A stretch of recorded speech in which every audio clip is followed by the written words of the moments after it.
Россия вошла в пятерку лидеров по темпам роста безналичных платежей в мире. Страна лидирует по числу платежных операций с помощью пластиковых карт, интегрированных в мобильные устройства. 2/3 населения отказались от наличных из опасений подхватить коронавирус. Во втором квартале текущего года, по данным Центробанка, доля безналичных платежей в стране выросла до 69%. Кроме России, самые быстрые темпы перехода на безналичный расчет показали Канада, Австралия, Великобритания и Румыния.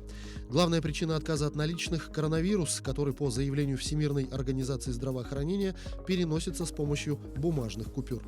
К тому же в период весеннего карантина получили развитие службы доставки, интернет-сервисы, онлайн-развлечения, оплата по которым происходит только картой.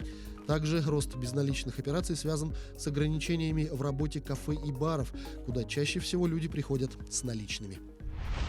Жителям регионов, где уже присутствует газовая инфраструктура, не нужно торопиться с подключением к трубе. В 2021 году правила газификации изменятся в лучшую для потребителя сторону. Стоит подождать утверждения нового механизма газификации. Средний срок подключения населения к газу в 2019 году составлял 237 дней. Известны случаи, когда процесс затягивался и на срок больше года. В начале 2021 года должно быть принято решение о новой схеме подключения пользователей к газовым сетям. Измененная концепция газификации должна быть доработана до 1 января 2021 года. В соответствии с поручением президента Владимира Путина, в дальнейшем она должна происходить без привлечения средств граждан. Сейчас же проведение газа к дому в зависимости от региона обходится от 75 до 750 тысяч рублей. При этом упростится процедура подключения. Она должна сократиться и с момента подачи заявки допуска газа непосредственно к объекту составит до 135 дней. Часть российских граждан рискует остаться без пенсии с 1 января 2021 года. Речь идет о тех пенсионерах, которые не успели оформить себе карту МИР.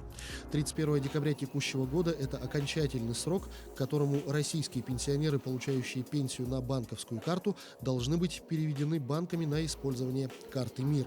Это обязательное условие для тех, чьи пенсии до сих пор поступают на карты иных платежных систем, к примеру, Visa или MasterCard. При этом в Пенсионном фонде России напоминают, что речь идет только о пенсионерах, которым выплаты начали назначать до 1 июля 2017 года. Те, кто начал получать пенсию после этой даты, и так пользуются картой МИР. Важно понимать, что в случае, если карта не будет оформлена до января, пенсия попросту не придет. Если у пенсионного фонда будут отсутствовать сведения об оформленной на пенсионера карте МИР, в период начисления выплат перевод денежных средств будет отклонен. Однако, если гражданин по какой-то причине не успеет оформить карту МИР до начала следующего года, это не значит, что отклоненные пенсионные выплаты сгорят. В этом случае пенсионеру необходимо будет передать реквизиты карты в пенсионный фонд, а выплаты в полном размере поступят чуть позже. Российское правительство внесло в Госдуму законопроект, который приравнивает криптовалюту к имуществу. Иными словами, власти нашли новый способ собирать с россиян налоги. В пояснительной записке к документу говорится о том, что криптовалюта часто используется в целях уклонения от уплаты налогов, для легализации средств, добытых преступным путем, и финансирования противоправной деятельности. А налоговые службы не могут следить за криптовалютными кошельками и операциями в них. Если законопроект одобрят, криптовалюта начнет облагаться налогом на прибыль или налогом на доходы физических лиц. В перспективе об операциях и остатке на криптокошельке нужно будет сообщать в налоговую службу. Тем временем курс биткоина обновил рекорд по отношению к доллару США. Этому способствовал рост спроса со стороны инвесторов в 2020 году. Они рассматривали виртуальную валюту как способ защиты от инфляции. Подробнее расскажет Алена Островская. Победное шествие биткоина в 2020 году продолжается. Курс криптовалюты во вторник достиг 19 893 долларов 90 центов США, побив предыдущий рекорд, установленный в 2017. За прошедший год стоимость биткоина выросла на 170%. Это произошло на фоне спроса на рискованные активы, а также надежд инвесторов на то, что цифровые валюты в скором времени получат широкое признание и станут общепринятым средством платежа.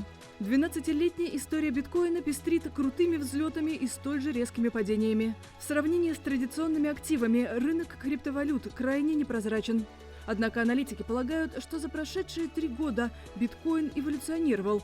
Теперь он может похвастаться действующим рынком деривативов и возможностью использовать кастодиальные услуги, то есть сервисы для хранения крупнейших финансовых организаций.